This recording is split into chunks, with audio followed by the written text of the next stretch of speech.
प्रणम्य शिरसा देवं गौरीपुत्रं विनायकं भक्तावासं स्मरे नित्यम्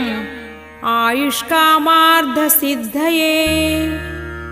प्रथमं वक्रतुण्डं च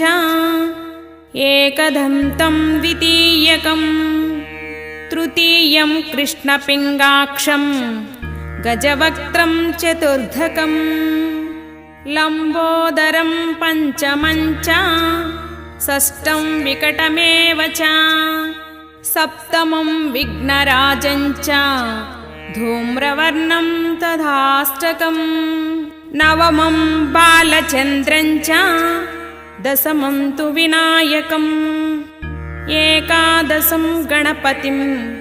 द्वादशं तु गजाननं द्वादशैतानि